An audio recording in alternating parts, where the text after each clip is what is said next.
Well, so we were very surprised in a way, even though Mr. Gulen was an older man and we knew he was struggling with his health in the last years. Still, you kind of thought he would live for eternity, and maybe in a way he will live for eternity in his thoughts and in his sayings. But it came really as a surprise, and particularly also because the person who told me was Ibrahim, and he explained me with such sadness in his voice, and I could feel it hurt him so much that you could feel the impact that it has. It's not just one man who passed away, but this has an impact and an influence on the entire movement, and that's what makes me particularly sad. I have never met Mr. Gulen himself, so I would have loved to meet him and to get to know him, but that was not possible, also because of this fragile health these last years.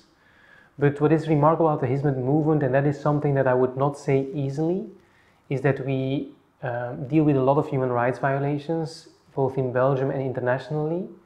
We have been fighting for many years against these human rights violations that are happening to the people of the Hizmet movement. But I've always been so surprised in how respectful, in how intelligent, in how open-minded every single person that I've met of the Hizmet movement is. And that is something that is very rare. You always meet, generally speaking, a big diversity of people, all sorts of people, good people, bad people. But in the Hizmet movement so far, I've only met very intelligent, well-educated, open-minded people who try to build bridges, and that is something that is really exceptional in my opinion. Well, that's the billion-dollar question, I would say.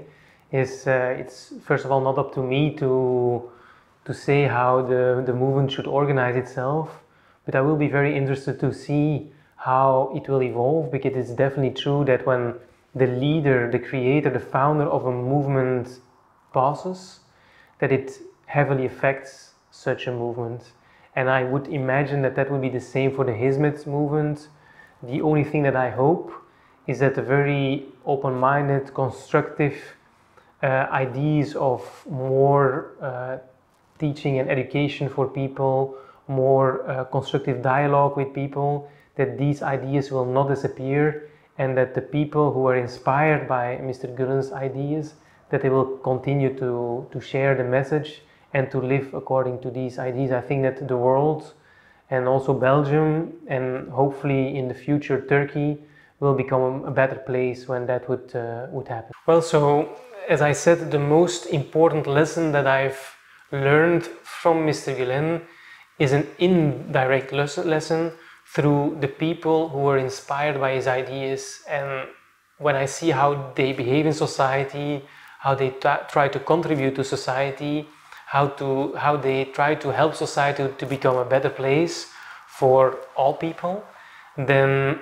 I would say that the best potential message that Mr. Gulen could have given is through his followers, and these followers have been amazing.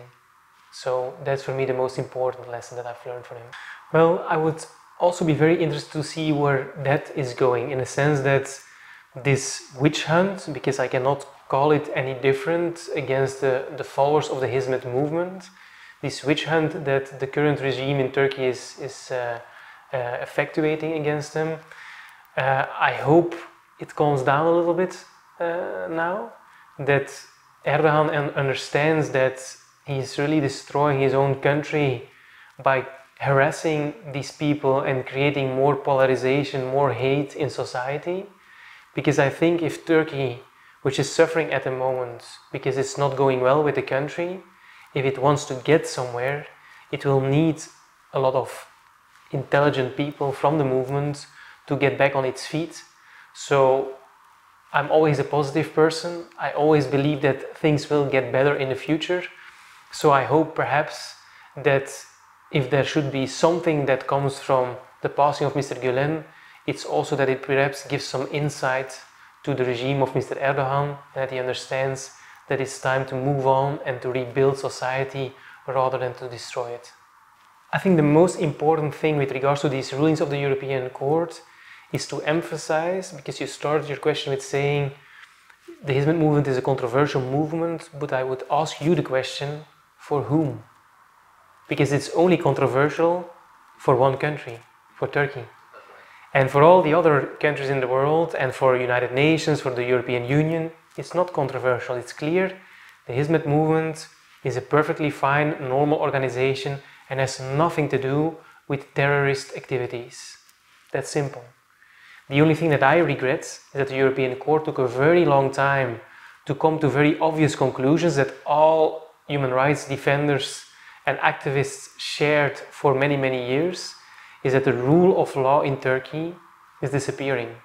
And that's what the European Court finally held in the Yalcinkaya case. It took a long time because the court was also a little bit overwhelmed by the amount of cases that came to it from Turkey. So they tried to push back and to make sure that not too many cases came to the European Court. But the ruling in Yalcinkaya is very clear. There is no more rule of law in Turkey.